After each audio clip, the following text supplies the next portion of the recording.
करूं, आप उस समय द्रौपदी की दशा सोचो कि जिस समय द्रौपदी का चीरहरण हो रहा था उस समय द्रौपदी अपने मासिक धर्म का पालन कर रही थी। जिस समय चीरहरण हो रहा है उस समय द्रौपदी अपने मासिक पूरे शरीर पे,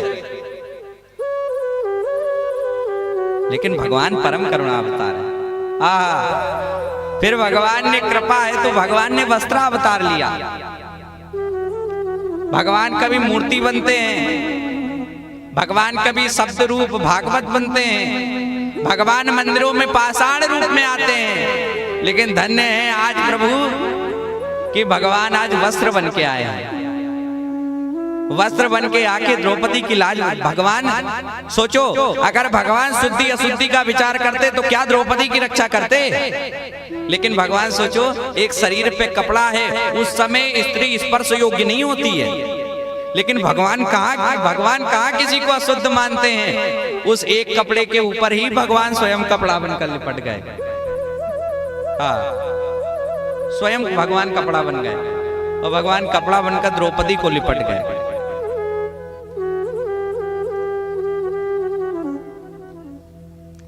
ऐसी भगवान ने कृपा करी कि दुशासन की भुजा थकित भई, घट्यो न 10 गज चीज।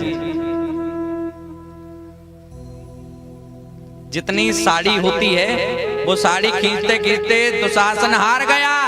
दुशासन के 10,000 जो हाथियों का बल उसमें था वो सारा बल लग गया, लेकिन क्षणिक भर भी साड़ी इधर से उधर नहीं हुई। ये तो भगवान की कृपा की महिमा है। अच्छा, आपको बताएं, पूरी भागवत जी में जो भगवान कहते हैं वो चारों भाई करते हैं, लेकिन जो भीम कहते हैं वो कृष्ण करते हैं। जो कृष्ण कहते हैं वो चारों भाई करते हैं, लेकिन जो भीम कहते हैं वो कृष्ण करते हैं। क्यों? और यहां तक वर्णन है, अगर कोई रोज भीम का स्मरण करे तो उसके समस्त पाप नष्ट हो जाते हैं। भगवान के मुख की वाणी है। क्यों? क्योंकि जब द्रौपदी की लाज जा रही थी तब और कोई नहीं बोला था, लेकिन भीम बोला था। भीम ने नहीं लिया था संकल्प कि जिन जंघाओं पे दुर्योधन तो द्रौपदी को बिठाने की बात कर रहा है, द्रौपदी तो नहीं बैठेगी लेकिन मेरी गदा बैठेगी। इसलिए भगवान भीम से बड़ा प्रेम करते हैं। अर्जुन सखा है लेकिन भीम से भगवान बहुत प्रेम करते हैं, क्योंकि जो किसी स्त्री के सम्मान पे नहीं बोलता वो कितनी बड़ा संत हो, उसका उसी दिन संतत्व समाप्त हो जाता है।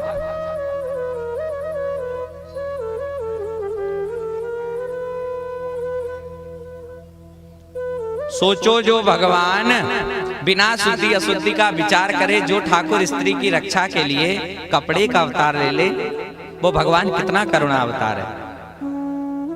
अरे जिसके लिए सारे संसार में कोई व्यंजनों की कमी नहीं है, फिर भी वो जब जाते हैं भगवान कहाँ? सबरी के यहाँ, तो सबरी झूठे बेर खिलाती है। राम जी कहते हैं हा मजा आया।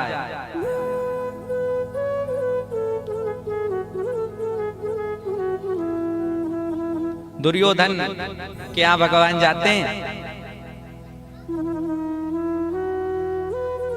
दुर्योधन 56 भोग रख देता है, लेकिन भगवान को उसमें रस नहीं आता। लेकिन विदुरानी के घर आकर भगवान केले के छिलके खाते हैं। ऐसे भगवान हैं।